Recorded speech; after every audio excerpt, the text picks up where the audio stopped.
Alright, over here, Shaq manages to slip his cataphracts away, but he does take some casualties. And he's going to get in a charge up against the Phalangites who are out of phalanx mode over here. And that causes a rout. And then he's able to run his cataphracts back through there. And this is the second big mistake of the team of Aga and ACS.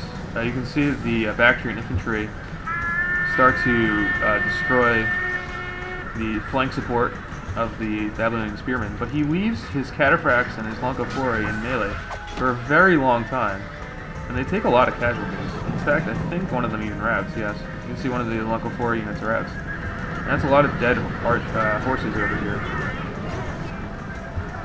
But, in a lot of confusion,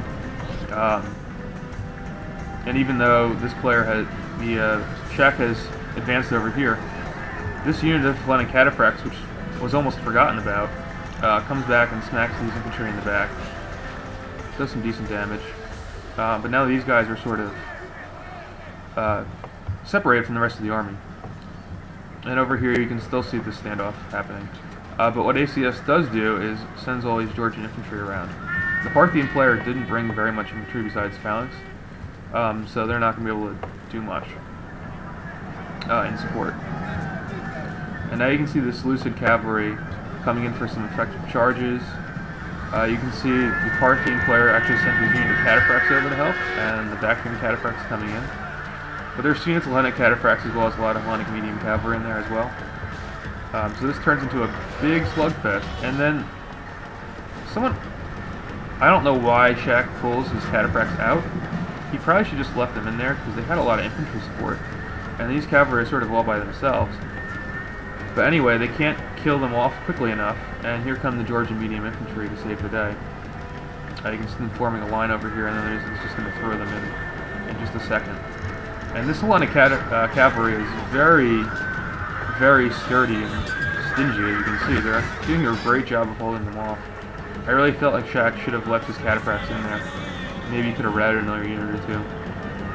But now all this depleted Parthian and Bactrian infantry, as well as the cataphracts, gets thrown into these relatively well-rested Georgian medium swordsmen who have just been sitting there. The cataphracts coming for a charge in this gap right over here. Cause a lot of damage and rout this unit, Parthian cataphracts. And that causes a chain rout. And now you can see the tide shifting. The highest down player runs his cataphracts away from the Parthian player who is following in support. Shaq is still not engaged his Phalangites against the inferior Pantodapui Phalangitai. And now he has to retreat with his cataphracts, and he really doesn't have anything else to send to the fray. It's all routed over here. Just this unit of Bactrian infantry, which is down to rout almost immediately. There it goes. He has his sword chargers in the back firing, but they're not really going to do very much at this point. You can see the cataphracts over here that you actually get pin these sword chargers down, and they're going to get pinned in turn. The Parthian armored chargers are going to come and attack them. They're not as good in melee as the Armenian noble cataphracts. And now you can see the danger here to the Bactrian player, because all this Georgian medium swordsman units are swarming around the back, and he really has nothing back here. There's a couple units of slingers, that's about it, and a couple units of reforming infantry here and there. But the Seleucid player is sort of using his cavalry to keep them off balance and stop them from reforming. Okay. So now things are finally coming to a head. The Parthian player is sending his infantry around to help protect the back of the phalanx. Here come the Armenian cataphracts in. There's a big clash over here, but the big difference is that the Armenian player gets in a charge, and the Parthian player does not. And the Bactrian player actually, Shaq sends the Bactrian horse archers in the back to help. At this point they've used up all their arrows. So this almost helps win the battle. He also sends his slingers in melee, which is probably just not a good idea at all. They're not going to kill any cataphracts, they're just going to get killed en route. But the sending in the Bactrian horse archers almost wins in this cavalry battle over here. Very close. Okay, so now Shaq's retreating his Pezotairoi. He's trying to form some sort of flank over here. So you can see some of these Parthian Thoropheroi starting to break away. There's still a lot of Georgian medium swordsmen over here. And there's a lot of routing Bactrian units.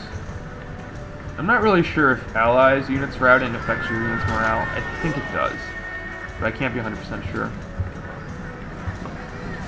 And you can see they're sort of trying to form some sort of front here with the phalanxes. But they're losing the cavalry engagement, and that's what's really mattering. Now you can see some of the Parthian units breaking. There goes another one. There goes the Bactrian horse archers. And the Armenian cataphracts have won this battle over here. As you would expect, they're very expensive, but a very elite unit. So really the only cavalry left for that team of the Bactrians and the Paplava are this unit of Hellenic cataphracts, which Shaka has managed to preserve. Now he sends them over here. He has a unit of guild warriors that reformed and are getting swarmed. And he gets in a pretty effective charge, manages to rout some of these Georgian swordsmen. But the guild warriors are heavily outnumbered, and they're not going to last forever. They're very good at hacking stuff, but they're not very good at defending themselves. And here the Armenian player crashes into the retreating Hellenic cataphracts, kills them off. You can see them start. They go down the wavering. He does get them away in time, but they're not going to be very effective with only 14 men left. And that unit of Bactrians routs. And now you can see there's really no support infantry for the phalanxes at this point. It's really just phalanxes. And his back is exposed. The Armenian cataphracts come in, and they smack this unit of Pantidakui Phalangitai, which is fresh at that point, but now they're broken, fighting to the death. You can see the Bactrian horse archers have reformed, and they're making futile charges into the backs of this Phalangite unit.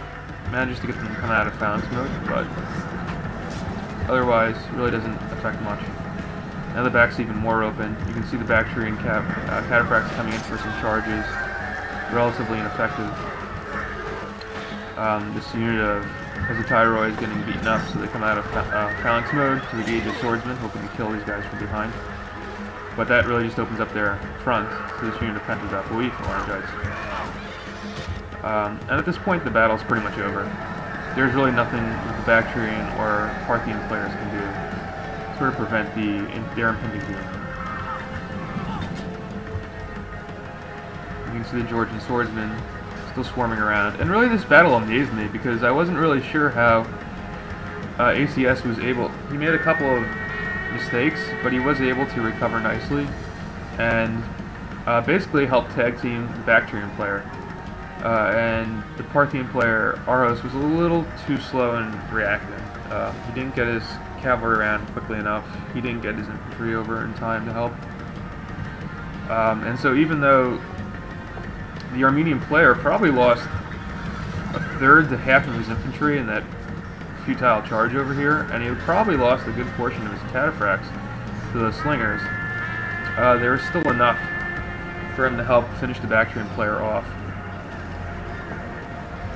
And here you can see the Bactrian general gets surrounded and he's running away.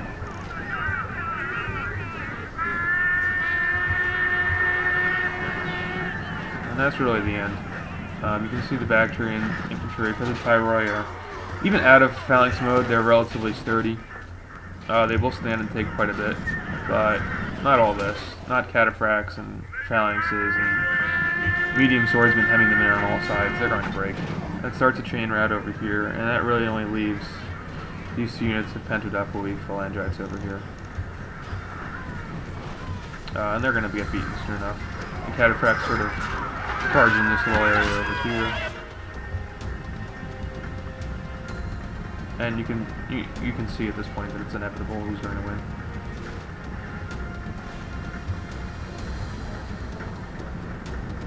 It seems like this battle actually goes a little bit longer. I'm just going to fast forward here because it's basically just grinding down these units who are fighting to the death and getting into the vulnerable backs of these phalanxes. There you can see the general routes. That starts a chain rout. And there's a couple units of fighting out here. I'm not really sure why defeat wasn't admitted. This would seem like the point. We really only have like 2 units of slingers wandering around. There you get an admission of defeat. and I'm pretty sure that the Parthian player will admit defeat at any moment now too. Yep. Alright, so this was a good game to Agathodaimon, SAS, and Shaq, and Arhos Suidorix. There was a little bit of sloppy play at a time, but there was a great recovery by the Hyasdan player in ACS. Aga did a really good job with his cavalry of defeating the Bactrian player, and it was pretty close. I mean, it could have gone either way. You saw that the Bactrian player had managed to defeat the flank guard of Agathodaimon and had gotten into his rear. It was really only the timely return of the Hyasdan player's Georgian swordsman that saved the day for that team. And so, thanks for watching. I hope you guys will watch my next video.